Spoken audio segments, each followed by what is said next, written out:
un caso de éxito, que es Brooks Winery, por Janie Brooks, quien es Managing Director de este proyecto. Y antes de que suba con nosotros, doy lectura de su semblanza. Janie Brooks es la directora general de Brooks Wine, donde lidera con un profundo compromiso con la sostenibilidad y la innovación. Nacida y criada en Oregón, Janie obtuvo una licenciatura en contabilidad por la Universidad Estatal de Arizona y desarrolló una exitosa carrera en la gestión de servicios de salud antes de regresar a sus raíces en el Valle de Willamette para custodiar el legado de Brooks Wine. Es sommelier certificada, habiendo completado el Curo Master Sommeliers nivel 1 y el Wine Spirit Education Trust nivel 2. Bajo su liderazgo, Brooks Wine ha consolidado como un referente en la producción de vino sostenible. Ha impulsado iniciativas que posicionaron a Brooks como la primera bodega en el mundo en contar simultáneamente con la certificación de Demeter Biodynamic y el estatus de empresa B Corporation, además de comprometerse con el programa 1% for the Planet.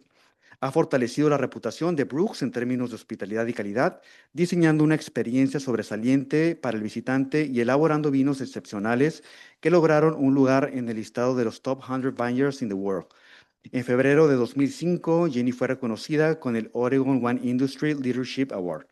Su visión mantiene a Brooks Wine a la vanguardia de la agricultura regenerativa, la responsabilidad ambiental y la producción de vinos de clase mundial. También comento que al igual que María, Jenny recientemente voló exclusivamente para venir a estar aquí con nosotros. Se regresa hoy terminando su presentación, por eso traemos el tiempo un poquito corto, pero agradecemos enormemente que hayas tomado tiempo para estar con nosotros en este evento. Adelante, Janie.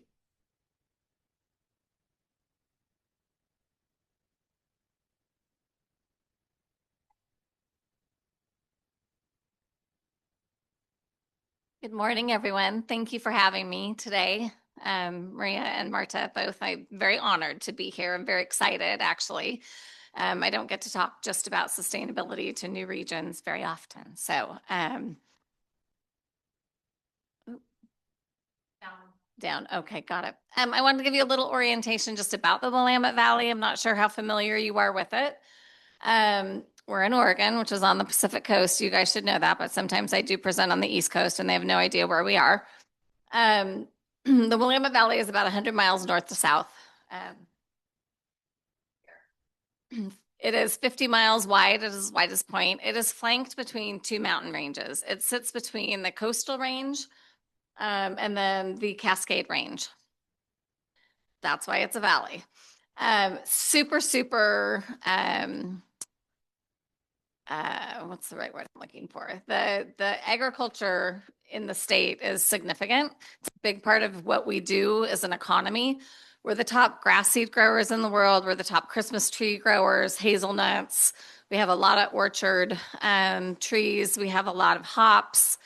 All of that is on our valley floor. And I think that this is really interesting. The land is so fertile on the valley floor of the Willamette Valley, you cannot grow grapes there well. They get ripe too fast, they get sugars too fast, and they don't get the complexity and the flavor profile. So if you see a wine that is appellated, Willamette Valley, the vineyard is at least 200 feet in elevation.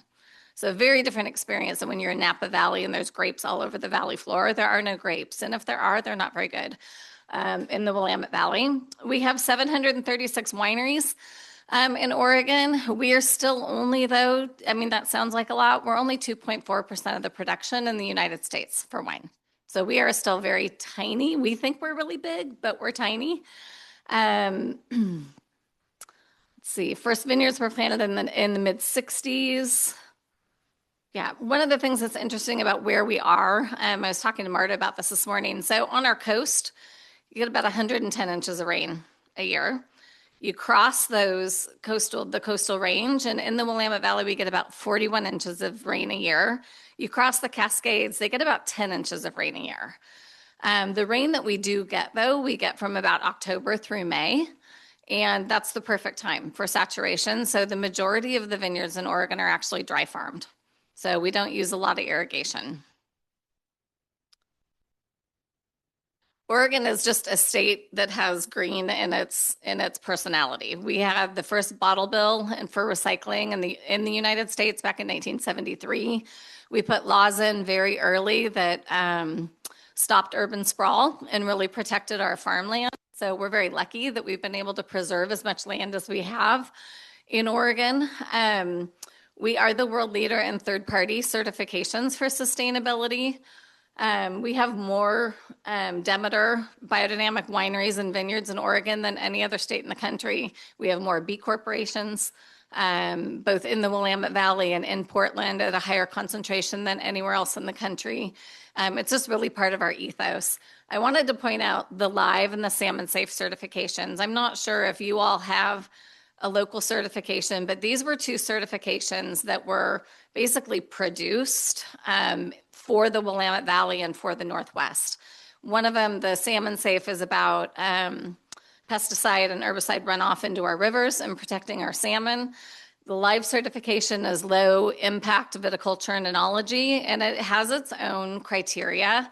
And they made it basically specific to the terroir, the climate, and the programs in the Northwest. So that's something I just want to throw out there from a sustainability standpoint. You know, some regions can't qualify because of your specific growing conditions, because of your geography, because of your soil types for some of the international certifications, but you certainly can come together as a region here and develop your own criteria so that you have a kind of an aggregate statement to communicate to the broader industry about who you are, why you're special, and what sustainability matters for you. You know, I'll give you an example. Like, we are not live certified. One of the reasons for that is the limited amount of sulfur use. And actually with biodynamics, you can use a little bit more in your vineyards.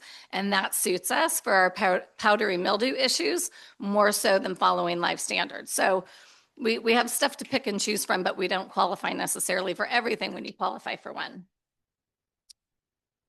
Our winery, just to tell you a little bit about us, we were founded back in 1998 by my brother, Janie Brooks. We're kind of middle-aged, I like to say, in the wine industry. We've been around for a long time. Family owned and operated, and we are female-led. I have a female winemaker, and our general manager is also a woman. We make out 16,000 cases.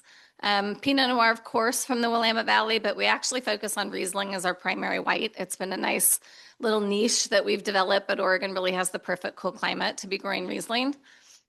2/3 of our business is our wine club and our tasting room. And then 1/3 is in wholesale, both across the nation and internationally. 35 employees, and I've been running Brooks for the last 21 years. So my brother, this is a picture of our vineyard. That's fog over the Willamette Valley. This time of year, it's amazingly gorgeous.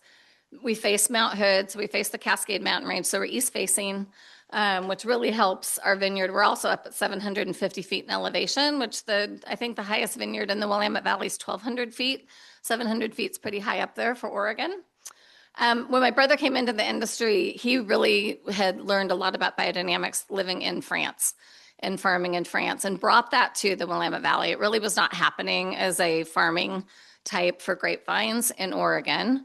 So we've been farming biodynamically since 2002 and certified since 2013.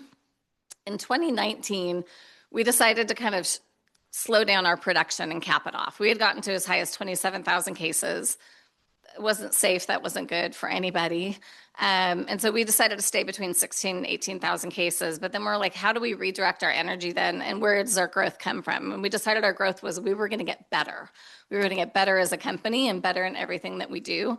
So we became a certified B Corporation in 2019. So are you guys familiar with B Corporation? So there's about 10,000 companies now that are certified across the world. And it's a very rigorous certification that you have to go through every 3 years. But at the end of it, and it looks at your transparency, it looks at how you treat the environment, it looks at your supply chain and your carbon footprint, and it looks at your team and your employees and how you are treating your people and how you're treating your supply chain, your suppliers as well. It's a lot of work, but when you're done and you get certified, you're in the very small group of companies that say they care as much about their stakeholders as they do their shareholders. So we're very proud of that. We also that year became members of 1% for the Planet. We are also members of the Porto Protocol with Flow Wine. We have quite a few different memberships as well. But what I think is significant about 1% for the Planet is it's a commitment for us to donate 1% of our revenues back to an environmental-based nonprofit. We have worked with the same nonprofit partner. They are also certified underneath 1% for the Planet. And 1% for the Planet was founded by Yvon Chouinard, who's a big Patagonia. He founded Patagonia, so big outdoorsman, really wanted to figure out a way to try to help save the planet and knew that it was too big of a lift for any single individual, but if everybody did a little bit, which is the 1%, that we could make a difference. I want to call out our nonprofit that we work with. It's called Kiss the Ground. And they are an education and marketing entity for farming and regenerative agriculture. They have a couple great documentaries. So Kiss the Ground and Common Ground are really great documentaries about farming, and that if we scale our farming for regenerative agriculture in the right way across the world, that we could make a big difference for climate change. So great movies to watch. But I believe in certification. I believe in supporting the organizations that keep us accountable. And I also believe in the transparency that gives anybody that knows anything about Brooks, that they know that we have to go through these processes in order to be able to say that we're actually doing what we say we're doing. So Marta talked a lot about the carbon footprint of wine. And one of the things that I think is really important is all the way through the process, right? When we got Demeter certified for biodynamics, I couldn't wait to put it on our label. And I sent it to Demeter and I'm like, is this okay? And they're like, well, no, because you're only certified in your farm. We haven't certified your production facility. And I thought, who in the world would go through all that work farming correctly and then come manipulate their product in manufacturing? But it obviously happens, which is why they require both. And same within, if you're going to do all that good, you got to be able to talk about your packaging in a really positive, sustainable way, how you're distributing and transporting your goods, as well as your daily operations for your business. So biodynamic farming, familiar? Organics Plus really, really helps with our soil and our carbon sequestration. We've seen proof in terms of part of our vineyard being farmed biodynamically in the early days and part of it not. And the part that was farmed biodynamically produced higher tonnage per yield and actually higher bricks, higher ripeness than the part that wasn't. So we've been able to convert not only our estate vineyard, but a vineyard right below us to biodynamics because of those outcomes. Deer actually think that our tendrils are much sweeter on our plants. And I kid you not, they will not go across the street to the vineyards that are not farmed organically because if you taste the tendrils, it's true. It's very true. We do a lot of work in terms of cover cropping. We've reduced tillage. I'm not going to say that we're no-till. It was actually really interesting this fall. We just had a couple sections of our vineyard that if you haven't tilled for 5 or 6 years and you're really getting some of that compression, sometimes you need to move a little bit to get the dirt going again. And our team freaked out because we talk about low till and they could see that somebody had drugged something through our vineyard. So we don't say that we're no-till. We're going to do what's right for the farm at the end of the day, but stay within the parameters of our certifications. From a winemaking standpoint, I mentioned that we're Demeter certified in our production also. That precludes us from using any additions to our wines. All those additions that do get added to things, those are chemical based. It costs a lot of money to produce them. So obviously we're helping by not having to use those things. We do things with low flow in terms of water. We really watch our water usage and production as well. Our building is all LED lighted. We're adding solar later this year. Spontaneous fermentation. So same thing with the chemicals. All of our wines are spontaneous fermentation as well, native yeast. So from a glass standpoint, we moved to eco glass back in like 2008. And part of the impetus for me to do that, honestly, was knowing it was the right thing to do, but listening to a producer, a supplier, try to defend why they had a heavy bottle to a wine critic. And it was ridiculous. It was all about why their wine was so special and so amazing and it deserved to be in a bigger bottle. That was it for me. I was like, our wine are for the people. We are not trying to make a specific wine for a high-end audience. That's not who we are. And we changed. So we changed back in 2008, which was a long time ago. And we'll talk about the refillable bottle in a moment. Cork-wise, we did move to DM 2018, I think. And a lot of that was based, and we'll talk a little bit more about this too, just about them being one of the more sustainable cork companies. But now there's competition for that. I don't know if you guys are familiar with Amram, but Amram now has a competitive line, and we've started to experiment with that a little bit too, just to make sure quality-wise the wines are going to be the same. But it's kind of nice that there's finally competition in that world, and that a company is like Amram that has had a lot of waste and not had a lot of ability to come into the sustainable game is actually doing it because they lost so much of their business to DM over the years. Capsules, what's the point? Way back when the rats were eating capsules to try to get to the cork and the wine in the cellar, that was, 100 years ago. Our only issue when we got rid of capsules is whether or not Canada would accept our wines. All you have to do is put a sticker over the top. So we don't sell that much wine to Canada anyway. Not only are they not recyclable, I mean, how many times have you cut your hand on a capsule, right? Like they're just, and again, it goes back to tradition. And sometimes you got to look at traditions and question tradition, right? Sometimes tradition has to move on. We got zero pushback. And actually people really like the look of having no capsule. We also, there's some corks outside, but you guys will see we have our, a logo on the end cap of our cork. Like you can read who we are. So you still get the same result in terms of laying a bottle down in a cellar. People know which wines are ours. Labels, we haven't done, there's not a lot you can do really sustainability with labels, but we do have a special adhesive that we use now so that with the refillable bottles, they can get the label off. That was one of the biggest stumbling blocks for refillable bottles was because we all put our wines in tins of ice, and after an hour, you don't want your label floating on the top of the tin of ice. And then sourcing, who we're buying from, for all of these things matters in terms of what their commitments are to sustainability as well. How far does your wine travel?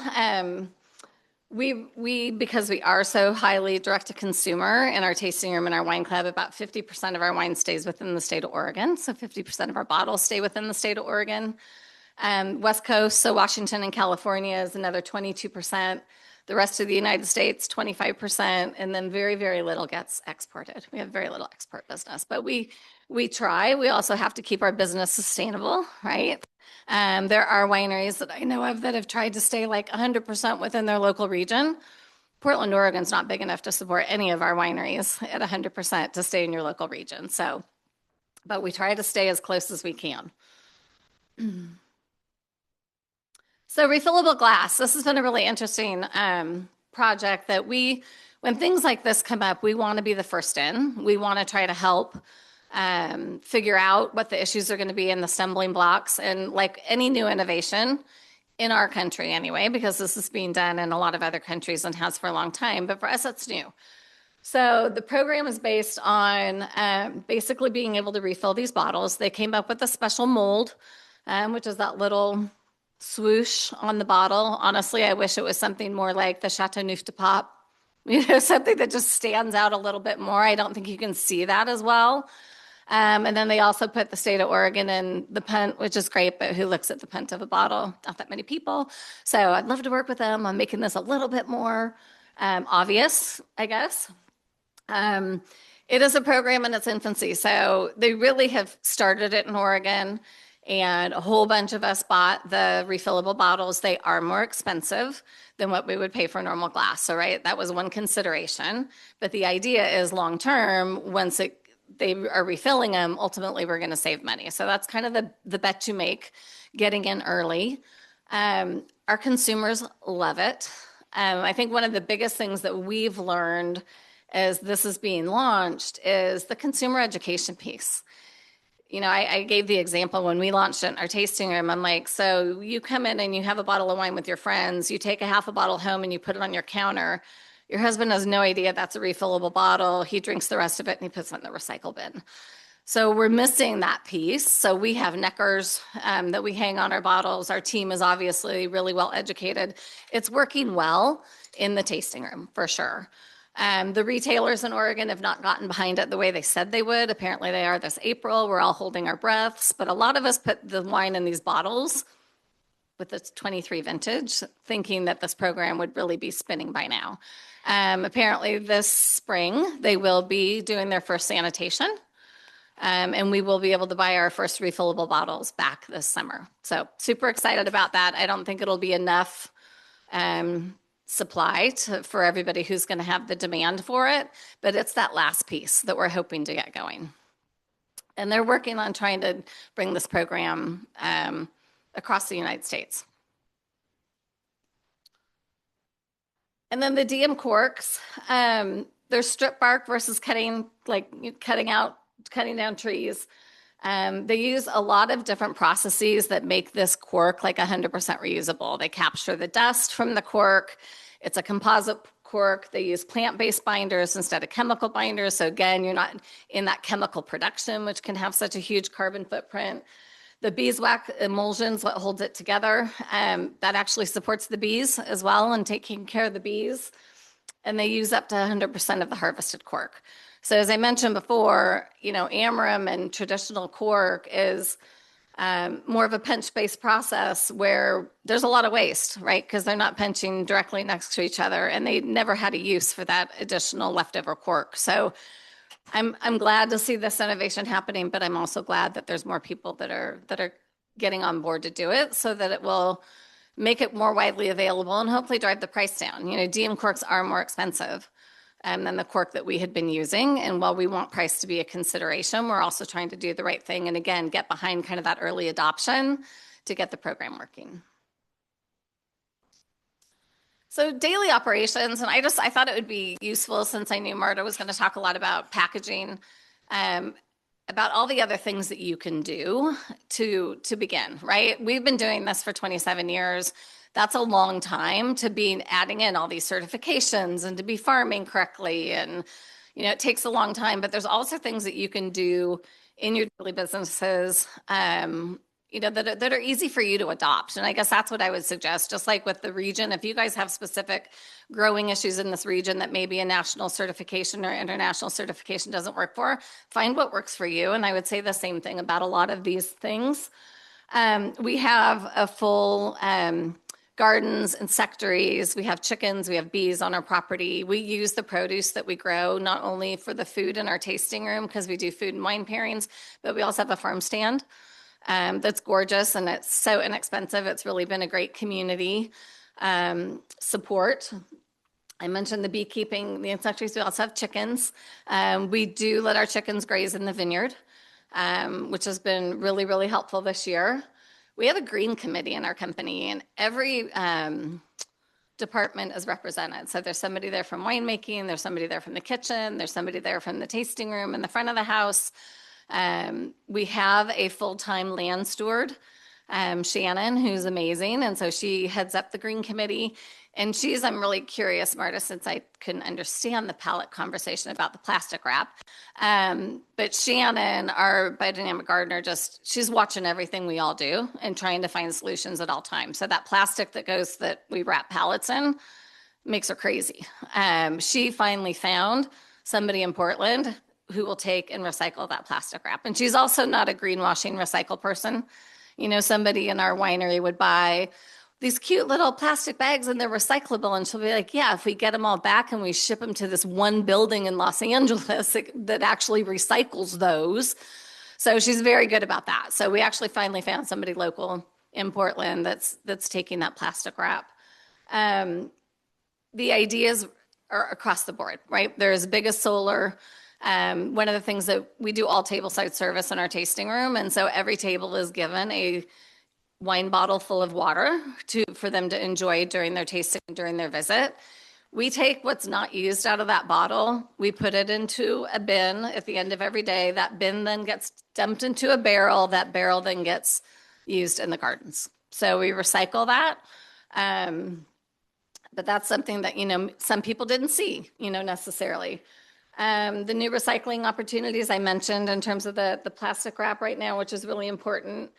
We also get our consumers involved. So we have a loyalty point program at Brooks. There's a lot of different ways you could do this, but if they bring back their bottles, those refillable bottles, they get loyalty points. Loyalty points are like cash. If they bring back, we have reusable bags. We have really nice felt reusable bags. If they bring those back, because especially our regular customers, we all have 10 wine bags at home, right? Reusable wine bags. So they bring them back, they get points. If they bring back their corks, they get points. We actually have an entity that will reuse, that will recycle corks, but we also have a lot of people who like to use them for crafts, right? So as long as they're getting used again, we don't really care how you use it, but we reward our customers for that. So it's part of the conversation. We have a menu when people sit down. One page is wine flights, one page is wine by the bottle, one is food and wine pairings, one is loyalty point rewards for green behaviors. So we try to keep it in the face of the consumer too, to be part of our program. And then we do all sorts of classes. We do gardening classes and cooking classes, and we use all of those as an opportunity as well to teach about sustainable habits, because you also, all of our certifications are in all of our signatures on our email, right? We're blasting it out there for sure that this is what we do and who we are. And you want everyone to keep you accountable, right? And sometimes your consumers have great ideas, and sometimes a lot of times your team does too. And this, as I just mentioned, team and sustainability, like we don't get away with anything at the winery, because we sustainability is such a part of who we are, right? An Amazon box comes and we all go, but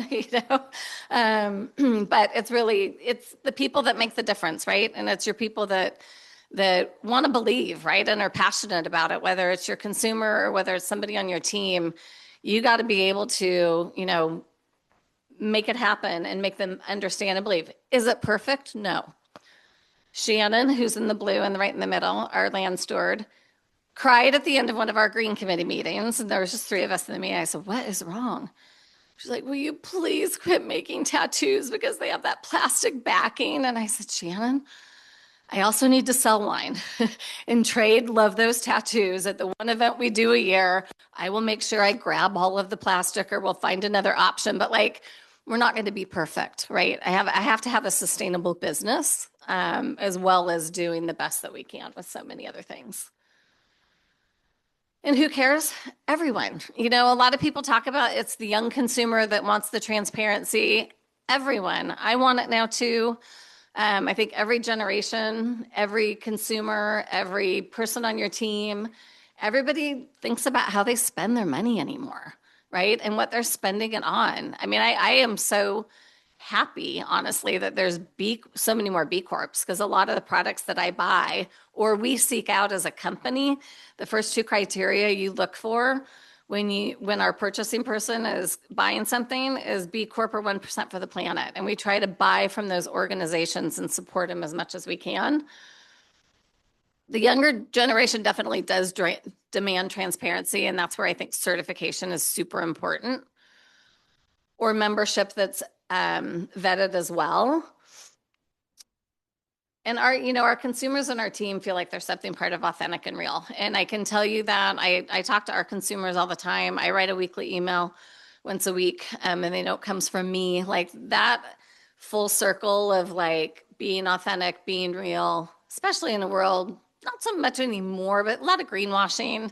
What does the word sustainable mean? Now we're all going to wonder what regenerative means. It's the next buzzword. And there aren't a lot of definitions necessarily behind those, or certifications. So we have to do our job to continue to educate.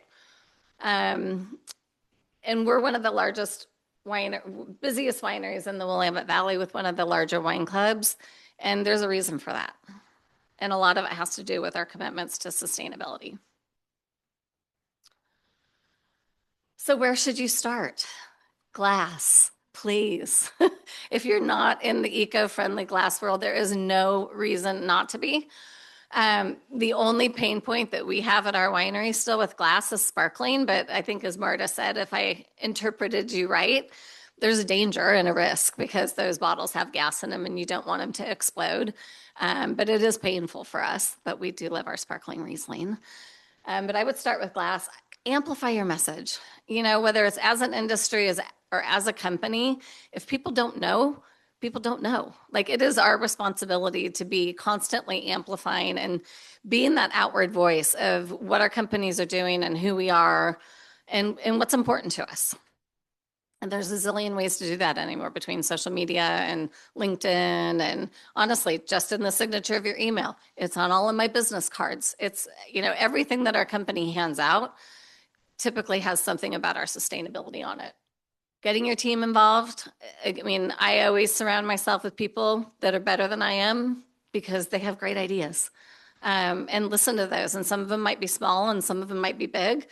Shannon's really, you know, excited about solar and I am too, except I have to finance it. That doesn't feel very good for me right now, but we're also going to lose our grant if I don't get it done. So we're going to get it done.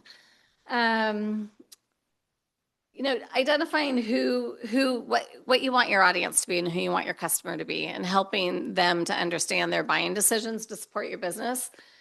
If you're already farming sustainably, talk about it. And this is where I really just encourage you all, being in your own wine region that is emerging and up and coming and more people are learning more and more about, find a commonality that you can amplify as a region to the rest of the world and the rest of the wine industry about who you are and what your ethos is, I think is really important. Join the industry organizations that you think make a difference. That's why I'm very proud to be part of Slow Wine and to be part of the Porter Protocol, B Corp, and the other organizations I mentioned. And lean into education. I think I've talked enough about that, but I think you guys get a lot of visitors from California, right? In your wine industry, they care about sustainability. I think you get a lot from Texas too. I'm not sure they care quite as much, but California is so used to it, right? They are a very healthy state. They care. And so if you have that to offer them, they are going to really, really want to support your business, knowing that you are sustainable. And then come visit me. Come visit us so we can show you firsthand. Are there any? I know I did try to pull pictures all from our grounds and gardens too. We have a lot. We have a lot of pretty things to look at. I think we have a few minutes for questions. Sí, preguntas y respuestas. Les hemos forzado una sesión bilingüe, pero ahora aquí para la dinámica de preguntas y respuestas nos puede ayudar Marta, pues si tiene algún comentario que quieran hacer, pregunta, por acá arriba. ¿Lo pueden pasar, por favor? Y el otro acá. Hi, Jenny. I was wondering if you ever considered about selling wine without a container so people can come up to the winery and just fill up their jugs. Could that be an option? So you can just ditch the whole plastic and all the glass issues that you could be invited to. You know, our biggest issue is space. It's more of a, Let me just translate oh, first. sure. So you're asking if people can fill in directly from the barrel? Up to the winery, just like a wholesale, you can get like the pint or the liter. Ah, sí, entonces si pueden ir a la bodega de Janie y tener el vino como tracer con una pint o casi a granel, ¿no? Casi a, ¿sí? Eso, sí. Yeah, there are a few wineries in Oregon that are doing that. And we definitely have a big beer program where you can walk into the grocery store and fill up your growler full of beer. We've looked into kegs because we do have such a busy tasting room. But again, it goes back to space. We really don't have the space in our tasting room to accommodate it. We are going to do some kegs this year with a restaurant group across the country, which is great, you know, and that cost is about $35 a case, which is going to be less than my packaging cost. So it does make sense that way, but I'm in full support of that, especially if it makes sense for your facility. We just don't have the space. Janie lo que ha dicho es que está completamente de acuerdo con este abordaje, pero no tienen el espacio para lo hacer. Lo que están mirando ahora es en kegs, que el costo va a ser muy que va a ser muy interesante para ella porque va a popar en comparación con los gastos que tiene en packaging. Quiero añadir que de verdad debería tener ese ejemplo que tenemos muchas empresas que en su tasting room tienen cakes que en poco tiempo tienen el retorno de la inversión que han hecho. De un punto de vista de impacto ambiental que es perfecto. No solo en tasting rooms, no solo en la sala de cata, pero mismo en restaurantes y todo, cakes reutilizables que son una solución muy, muy interesante. I added to something.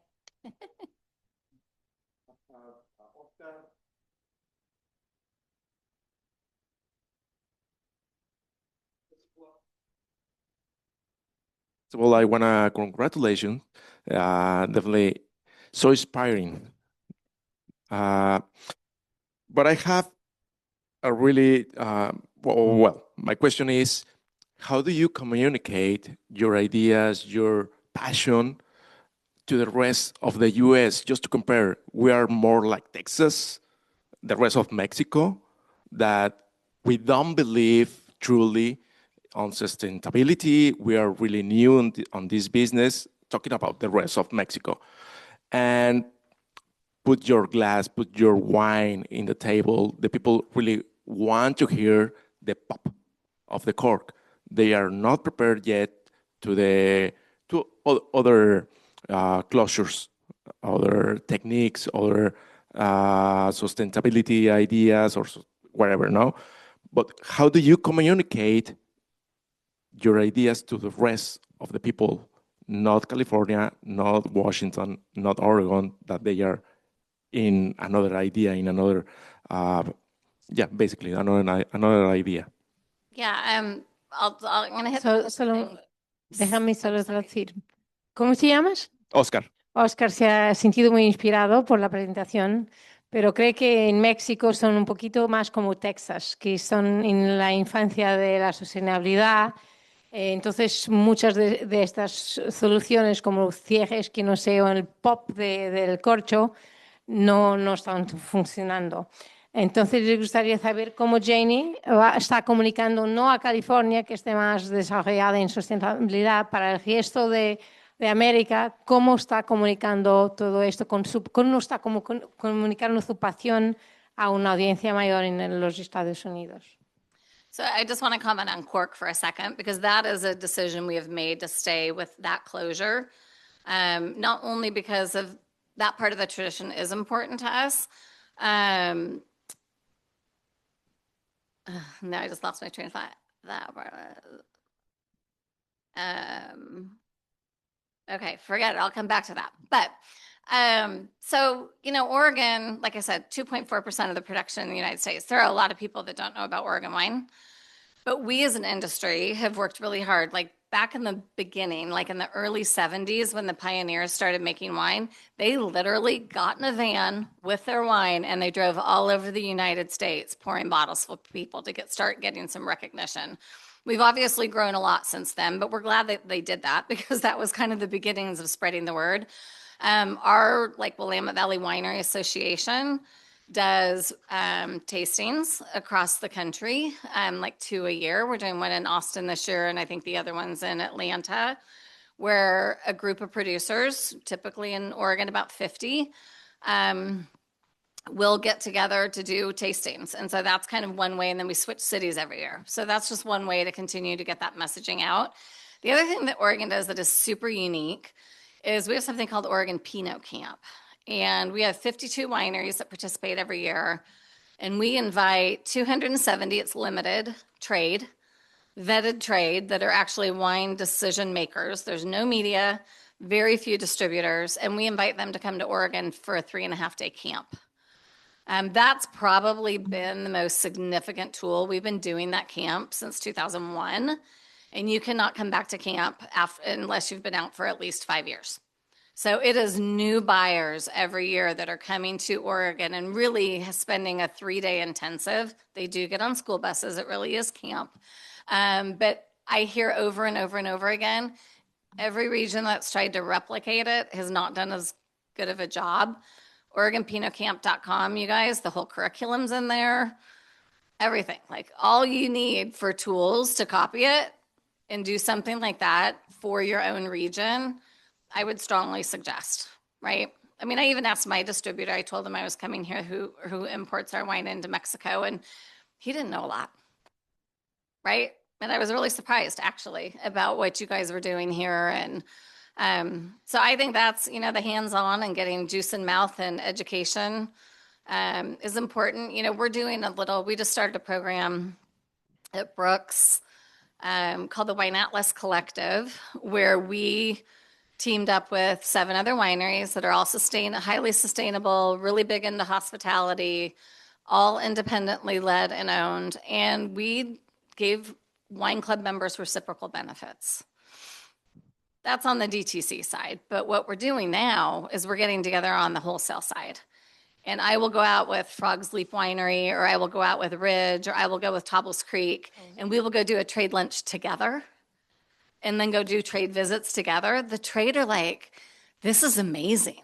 The collaboration, they get to taste varietals from different regions. We have a winery from New York, we have one from Virginia, we have one from Texas. So we really have a cool snapshot of 43 different varietals, because trade are bored, at least in the US, trade are bored, right? Of seeing the same old thing. So I think because you guys are young and new, there's a really great opportunity to come up with some creative programming that you can structure to introduce your products on a more national basis. Entonces, Sorry, la principal mensaje de lo que Janie ha dicho tiene que ver con comunicación, colaboración y colectividad, que es los varios ejemplos que ha dado de programas para comunicar su sostenibilidad, es siempre en parcería con otros. Hay un wine club que es con parceros que son miembros de Porto Protocol, que van mismo a compradores juntamente.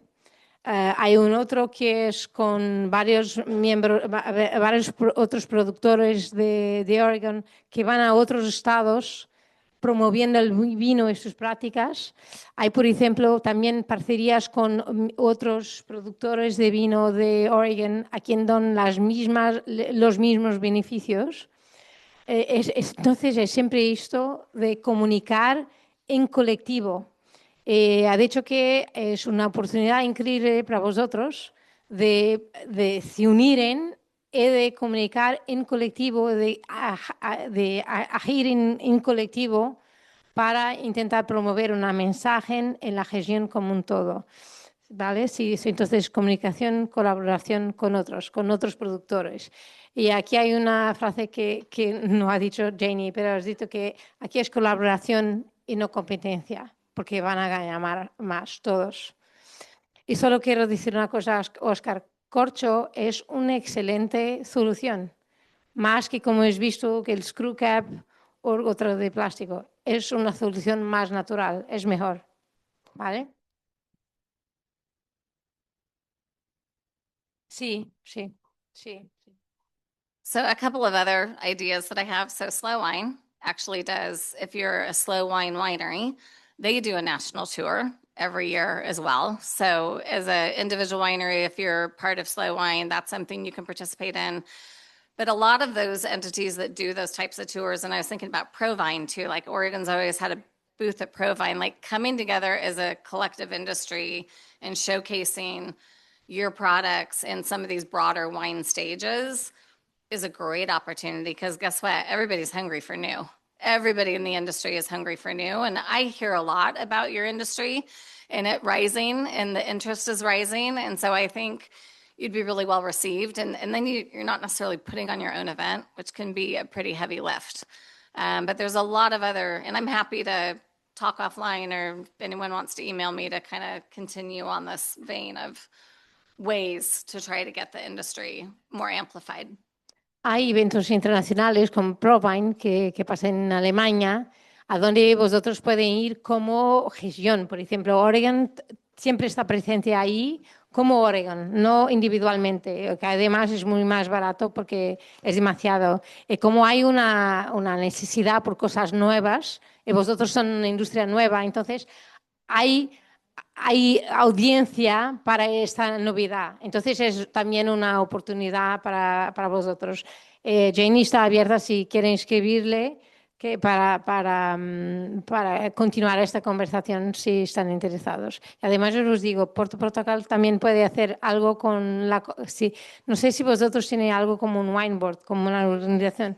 Entonces, por ejemplo, es algo que podemos hacer en colaboración. Por ejemplo, como comunidad, aligerar la botella. No individualmente este más este, pero como comunidad, porque desde el punto de vista de comunicación y relaciones públicas, eso es increíble. Por ejemplo, no hay ninguna comunidad en el mundo, ni una región que ha comunicado que en conjunto ha aligerado la botella, por ejemplo. Entonces hay mucho más poder do que hacerle individualmente. Sí, sí. A título de ejemplo, hay en Italia una región que ha toda ida orgánica, biológica, todo. Entonces eso le da poder comunicarlo conjuntamente. Hay una otra que toda se está certificando con la certificación de sostenibilidad. Entonces, haciendo en conjunto que tira coste, tira errores, porque puedes aprender con la otra, tira enfoque en colaboración es muy más poderoso de cómo comunicar al mundo lo que están haciendo. Es noticia en todo el mundo, no apenas localmente. Sí, es ser pionero, ¿no? Hay una expresión que Janie ha dicho, que early adopters, que ser los primeros. Eso da, que os da velocidad. Sí, sí, sí, sí, sí, sí. Pasa para una